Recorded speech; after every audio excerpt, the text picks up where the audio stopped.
우리 예수님은 복음이자 최초의 선교사이셨습니다. 천국에서 탐문화권인 지상으로 오신 선교사이셨습니다. 예수님은 우리를 구원하시겠다라는 언약을 하나님께서 지키신다라는 그 하나님의 진실하신 그 하나님의 영광을 나타내시기 위해 이 땅에 오셨습니다. 예수님은 하나님의 영광을 향한 열망으로 공생애를 사셨습니다. 그리고 우리가 구원받은 이유도 엄밀하게 말해서 바로 하나님의 영광을 위해서였습니다. 하나님의 영광을 도적질했던 우리를 예배자로 만드시기 위해서 하나님은 우리를 구원하셨고 자녀 삼아 주셨습니다. 참고로 우리는 여기에서 인간의 논리인 이기심과 이타심을 적용해서는 안 됩니다. 우리가 구원받은 이유는 인간의 논리가 아닌 창조의 질서에서 찾아야 합니다. 하나님은 하나님과 피조물의 관계를 제자리로 돌리시면서 더 나아가 아버지와 아들의 관계, 즉 상속자의 관계로 돌리시기 위해서 우리를 구원하셨습니다. 그리고 예수님은 왕궁이 아닌 베들레헴에서 태어나셨죠. 그리고 말구 위에 누이셨습니다. 예수님은 누구라도 주님 앞에 나올 수 있는 길을 열어놓으셨습니다. 예수님의 울음소리는 그 시작부터 모든 사람들을 위한 소리였습니다. 열방을 위한 울음이었습니다. 땅끝을 위한 울음이었습니다. 복음이자 선교사이신 예수님은 열방을 품으셨습니다. 세상은 예수님과 열방을 향한 선교에 대해 적대적입니다. 그러나 선교는 무엇입니까? 이웃사랑의 절정이자 정점이 됩니다.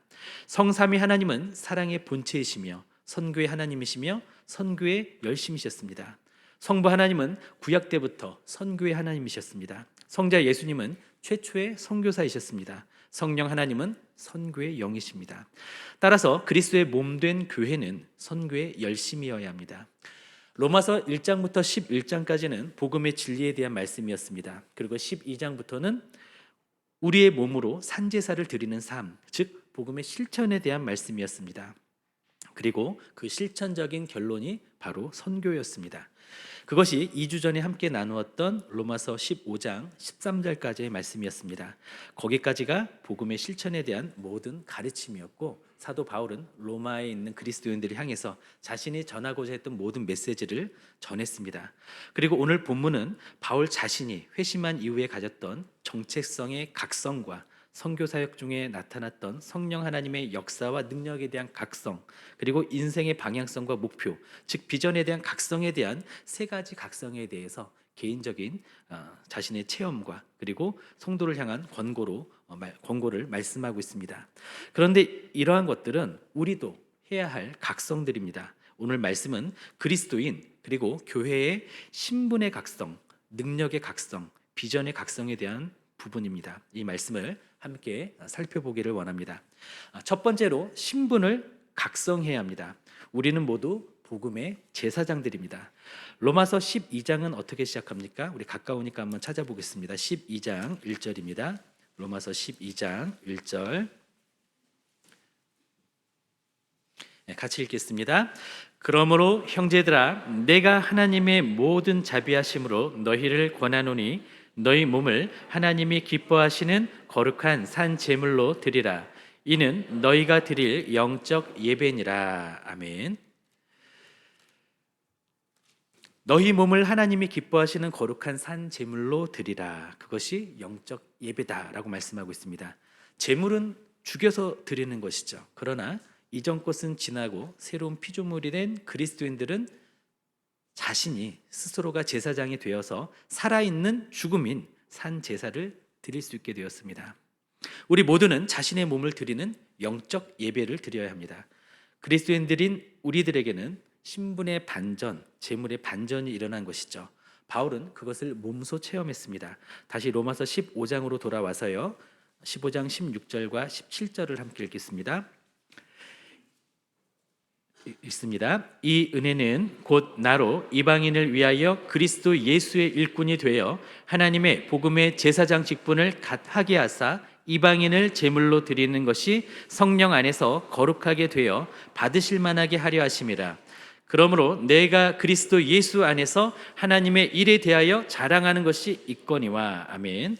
이 말씀에는 사도 바울의 신분적 각성이 드러나 있습니다. 우리도 바울의 도전을 받아 신분적 각성을 해야 합니다. 바울은 자신을 복음의 제사장이라고 각성을 하게 됩니다.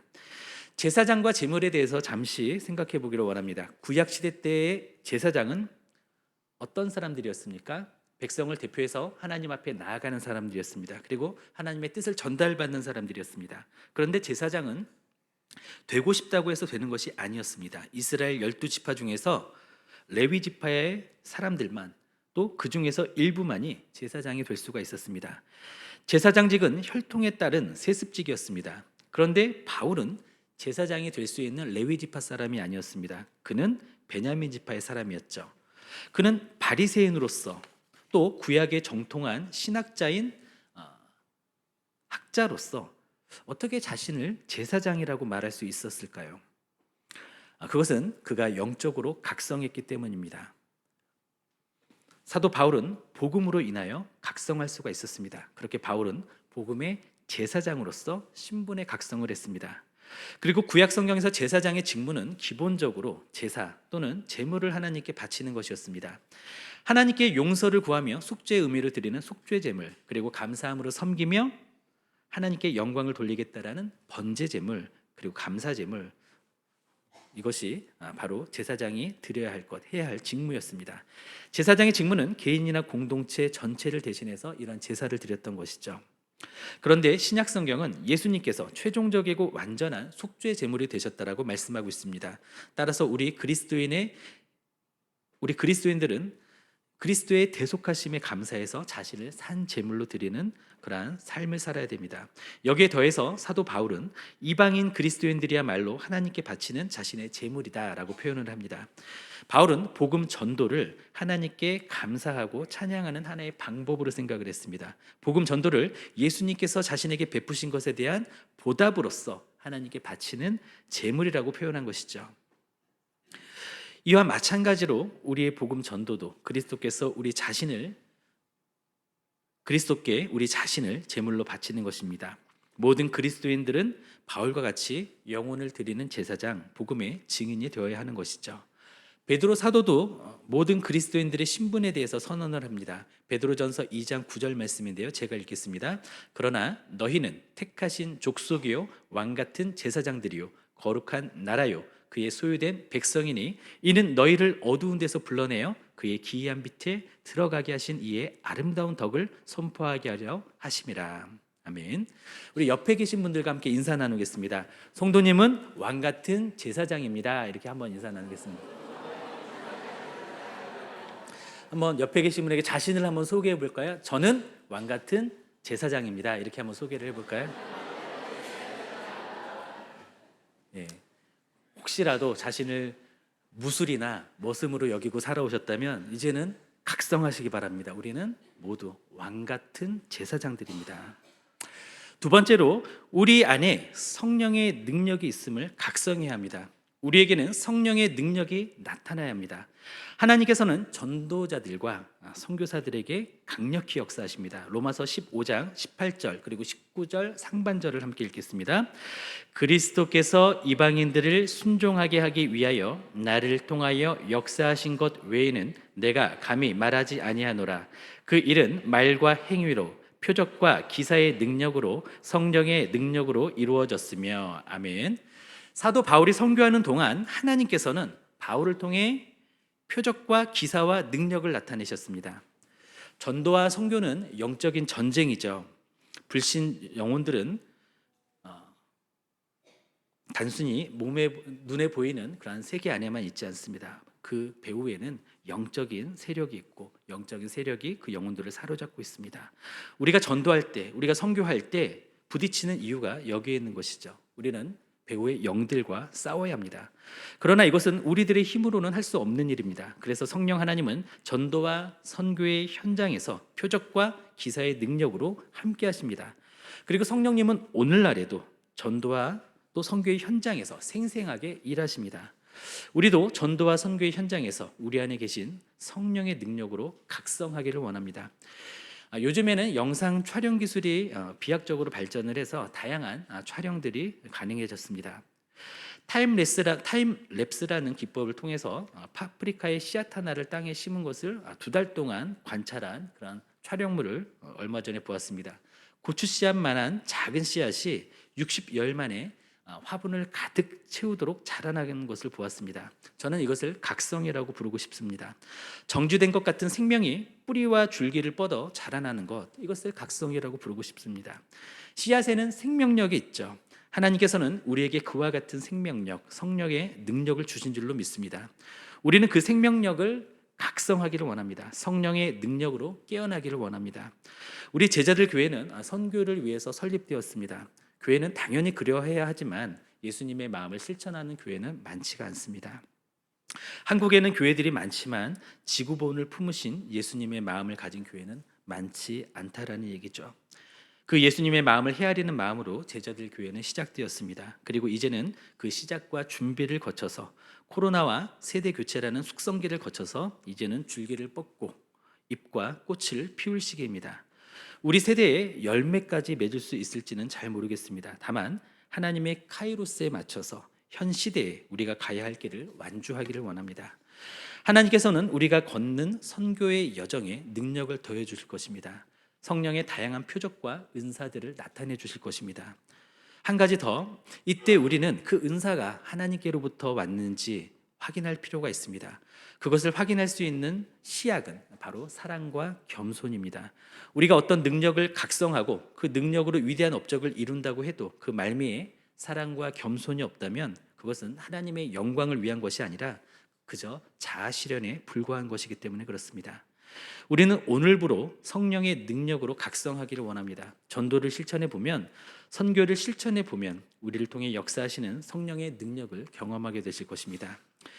셋째로, 개척자로 부르심을 받았다라는 것을 각성해야 합니다. 우리는 개척 사역을 해야 합니다.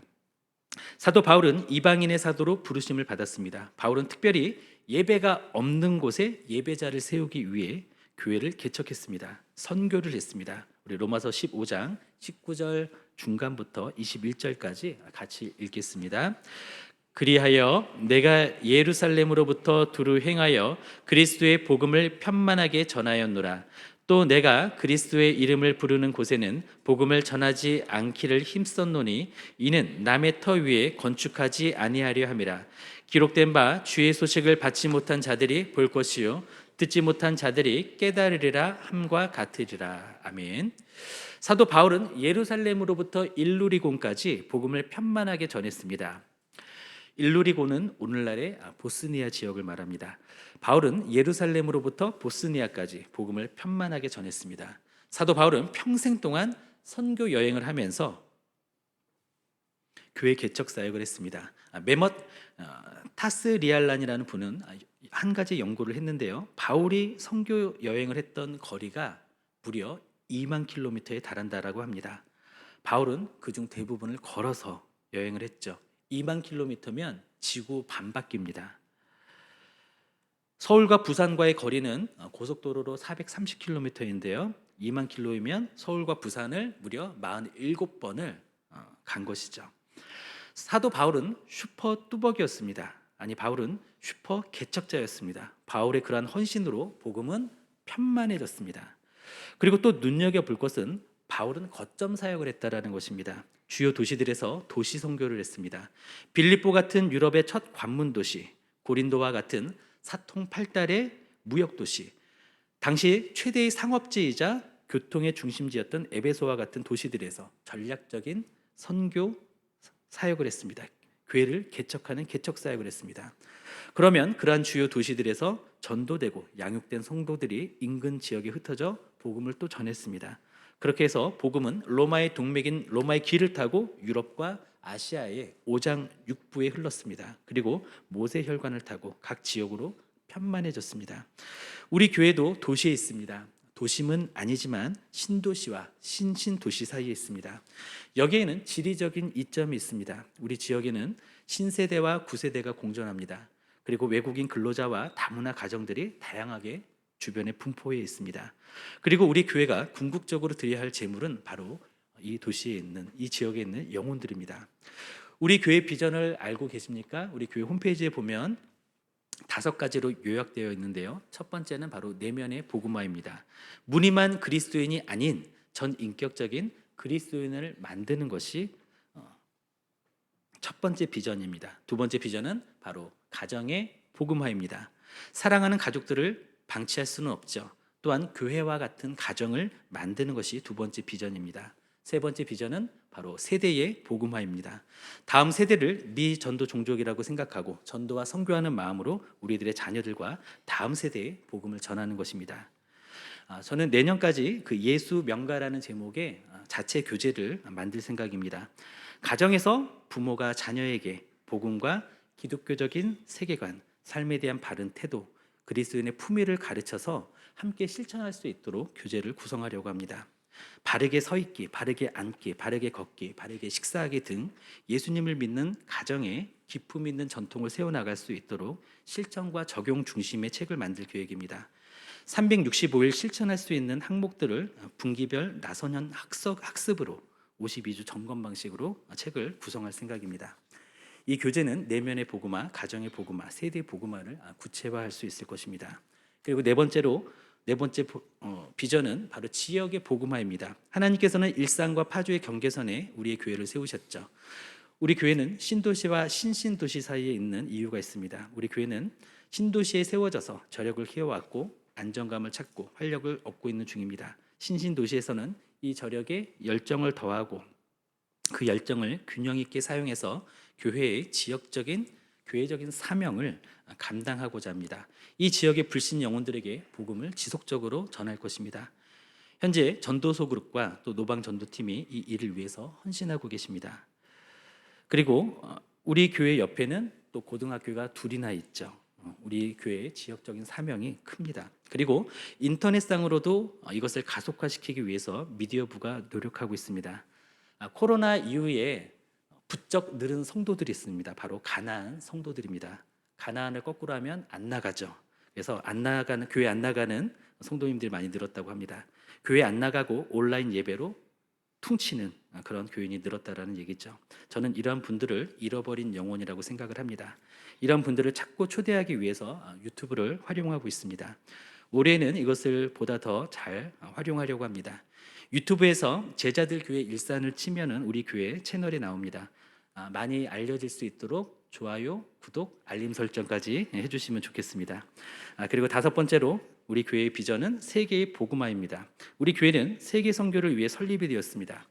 우리는 땅끝까지 복음을 전하는 것을 목표로 하고 있습니다. 미전도 종족에게 복음을 전하는 것을 사명으로 하고 있습니다. 그런데 지난 20여 년 동안 선교의 지도가 크게 바뀌었습니다.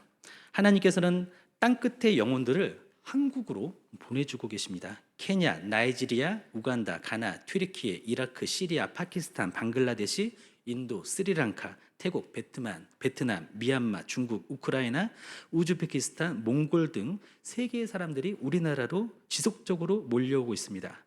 어제 통계청의 홈페이지에 접속해 보았는데요. 거기서 한번 통계를 살펴봤습니다. 2024년 1월 26일 날 갱신된 최근 통계입니다. 국내에 거주하고 있는 한국 국적을 가지지 않은 사람, 즉 외국인은 얼마나 될까요? 175만 2천 명이 넘습니다. 여기에는 외국인 노동자, 결혼 이민자, 유학생, 외국 국적 동포, 기타 외국인이 포함되어 있습니다.